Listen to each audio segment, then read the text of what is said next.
The Trump administration's willingness to spark a trade war with China might well be its most ambitious foreign policy move. But what does it mean for U.S. policy if a majority of Americans don't agree that China is such a worrying threat? And what happens if they don't think a trade war is worth the cost? Newly released polling data from the Chicago Council on Global Affairs raises these questions, and more.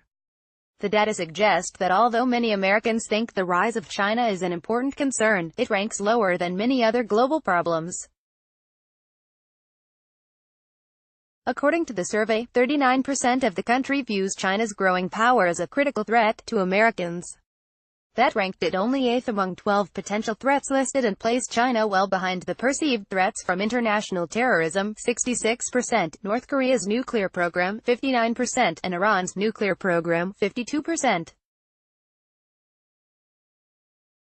It's also considerably lower than when the same question was asked during the 1990s, when more than half of those polled listed China as a critical threat.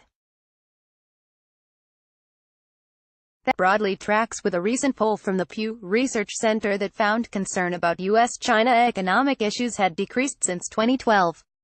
And while Trump may believe that trade wars are good and easy to win, many Americans appear to have serious doubts about that. A slightly larger percentage of respondents said that the possibility of a trade war with China was more of a critical threat than the rise of China overall, 42% compared with 39%. Democrats felt far stronger than Republicans on this, with 54% of the former saying it was a critical threat compared to 28% of the latter.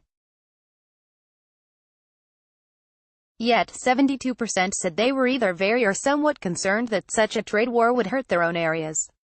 Again, there was a considerable partisan divide. Only 56% of Republicans felt this way, compared with 83% of Democrats.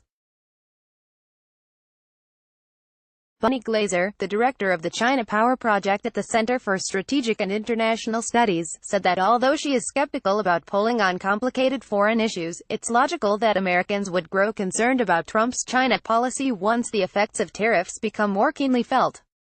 Glaser noted that while many Americans have not yet felt much impact from the tariffs, that probably will change next year. Once consumer prices start to rise, Americans will start to ask why. And the Trump administration will have to have a persuasive case that the short-term pain is worth the longer-term gain, which will come only if the Chinese make major concessions, Glaser said. More broadly, the poll found Americans divided in their views on China, with 49% saying China is mostly a rival compared to 50% who say it's mostly a partner. That's a long-standing divide, seen in both the Chicago Council's polling on China and Pew's surveys of U.S. views of China. The two countries are perceived to have different kinds of influence. Military strength is Washington's greatest means of influencing other countries, Americans told the Chicago Council, while Beijing is more influential in terms of economic power and technology and innovation. Culture, politics and economic aid were perceived to have relatively little power. Despite Americans' perceptions of the influence of U.S. military strength, however, there is little support for using military force against China. Even if China were to engage in a military conflict over disputed islands in its region, 56% said they would oppose the use of U.S. troops. A slightly larger majority, 61%, opposed the use of U.S. troops if China invaded Taiwan. Americans are not always reticent to send in the military. In another recent Chicago Council poll, majorities of Americans said that U.S. troops should be used if North Korea attacked South Korea or Japan. In the case of China, many Americans seem unsure whether the threat posed to the United States itself is actually worth the risk. The Chicago Council's analysis was based on data from an online research panel conducted by GfK Custom Research between July 12 and July 31, and 2,046 adults living in the 50 U.S. states and the District of Columbia were surveyed, with a margin of error of plus or minus 2.4 percentage points.